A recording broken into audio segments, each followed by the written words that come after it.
भोपाल से प्रस्तुत हैं प्रादेशिक समाचार। नमस्कार, समाचारों के साथ मैं जितेंद्र रघुवंशी। पहले मुख्य समाचार। राष्ट्रपति द्रौपदी मुर्मू नई दिल्ली में डिजिटल इंडिया पुरस्कार 2022 प्रदान करेंगी।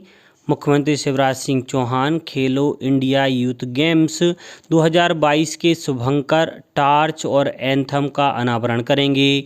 केंद्र सरकार ने आकाशवाणी और दूरदर्शन नेटवर्क के विस्तार के लिए 2,500 करोड़ रुपए से अधिक की मंजूरी दी और प्रदेश में पर्यावरण की रक्षा के लिए वृक्ष वीर और वृक्ष वीरांगना पुरस्कार दिए जाएंगे। अब समाचार विस्तार से। राष्ट्रपति द्रौपदी मुर्मू नई दिल्ली में विजेताओं को डिजिटल इंडिया पुरस्कार 2022 प्रदान करेंगी। इलेक्ट्रॉनिकी और सूचना प्रसारण मंत्रालय ने कहा कि सरकार ने भारत को डिजिटल रूप से सशक्त समाज और ज्ञान अर्थव्यवस्था में बदलने की डिजिटल इंडिया कार्यक्रम की रूपरेखा तैयार की है। डिजिटल इंडिया पुरस्कार का उद्देश्य न केवल सरकारी संस्थाओं को प्रेरित और प्रोत्साहित करना है, बल्कि डिजिटल इंडिया दृष्टिकोण को साकार करने में स्टार्टअप्स और ज़मीनी स्तर की डिजिटल पहल को भी बढ़ावा देना है। मुख्यमंत्री शिवराज सिंह चौहान आज शाम 6 बजे भोपाल के शौर्य स्मारक में रंगारंग कार्यक्रम में खेलो इंडिया यूथ गेम्स 2022 के शुभंकर, टार्च और एंथम का अनावरण करेंगे।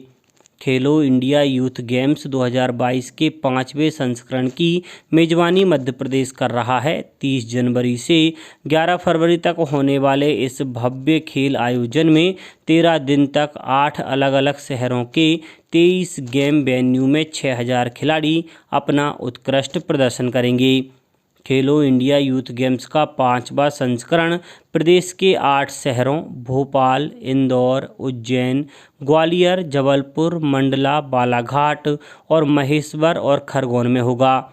एक गेम साइकिलिंग दिल्ली में होगा। पहली बार वाटर स्पोर्ट्स अर्थात कयाकिंग, कैनोइंग, कैनो स्लालम और तलवारबाजी खेलो इंडिया गेम्स के इस संस्करण का हिस्सा होंगे।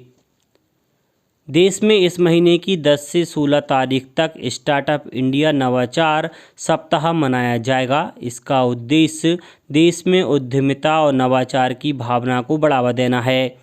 वाणिज्य और उद्योग मंत्रालय ने कहा है कि स्टार्टअप इंडिया नवाचार सप्ताह के दौरान उद्यमियों, अधिकारियों, इनक्यूबेटरों, कॉरपोरेट्स और निवेशकों के लिए जानकारियां साझा करने के सत्र आयोजित किए जाएंगे। मंत्रालय के अनुसार आज़ादी का अमृत महोत्सव समारोह के हिस्से के रूप में देश भर में 75 से अधिक स्थानों पर स्टार्टअप से संबंधित विभिन्न कार्यक्रम आयोजित किए जा रहे हैं। इन आयोजनों में महिला उद्यमियों के लिए कार्यशालाएं, इनक्यूबेटरों का प्रशिक्षण, परामर्श कार्यशालाएं, क्षमता निर्माण कार्यशालाएं और स्टार्टअप्स द्वारा निवेशकों और ग्राहकों को अपने उत्पादों की जानकारी देने के सत्र शामिल हैं।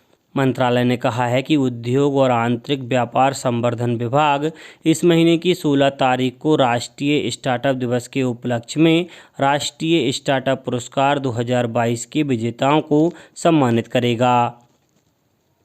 मुख्यमंत्री शिवराज सिंह चौहान के विभिन्न जनजातीय बहुल क्षेत्रों में तेंदुपत्ता संग्रहण से जुड़े लोगों को चरण पादुका, वस्त्र और अन्य सामग्री का वितरण करेंगे। प्रदेश के विंध्य और महाकौशल अंचल के साथ अन्य स्थानों पर ये कार्यक्रम किए जाएंगे। मुख्यमंत्री ने वन मंत्री डॉक्टर कुंवर विजय शाह, अपर मुख्य सचिव वन JN कंसोटिया और वन विभाग के वरिष्ठ अधिकारियों के साथ बैठक कर इस संबंध में विचार विमर्श किया। श्री चौहान ने कहा कि प्रदेश में वन्य प्राणियों के संरक्षण के साथ मनुष्य और पशुओं के अस्तित्व के संतुलन को भी सदैव ध्यान में रखा जा रहा है। वन्य प्राणियों का शिकार करने वाले आपराधिक तत्वों पर पूरी तरह अंकुश रहे। देश में पिछले 24 घंटों के दौरान कोविड के 228 नए मामले सामने आए हैं। इस समय देश में कोरोना से स्वस्थ होने की दर 98.8% है। केंद्रीय स्वास्थ्य मंत्रालय ने बताया कि राष्ट्रव्यापी टीकाकरण अभियान के अंतर्गत पिछले 24 घंटों के दौरान 46,450 कोविड रोधी टीके लगाए जा चुके हैं। देश में अब तक कुल 220 करोड़ 12 लाख खुराक दी गई हैं। प्रसार भारती के मुख्य कार्यकारी अधिकारी गौरव द्विवेदी ने कहा है कि broadcasting infrastructure and network development BIND योजना देश में ब्रॉडकास्टिंग को बेहतर करने और आकाशवाणी तथा दूरदर्शन नेटवर्क के विस्तार में मदद करेगी। केंद्र ने इस योजना के लिए 2,539 करोड़ रुपए से अधिक के परिव्यय को मंजूरी दी है। उन्होंने कहा कि देश में मुख्य रूप से वाम चरमपंथ प्रभावित और सीमावर्ती क्षेत्रों में FM प्रसारण का 6 लाख वर्ग किलोमीटर से अधिक का विस्तार किया जाएगा। श्री द्विवेदी ने कहा कि 4 वर्षों के भीतर FM प्रसारण भौगोलिक क्षेत्रों के मौजूदा 58% से बढ़कर 66% से अधिक हो जाएगा।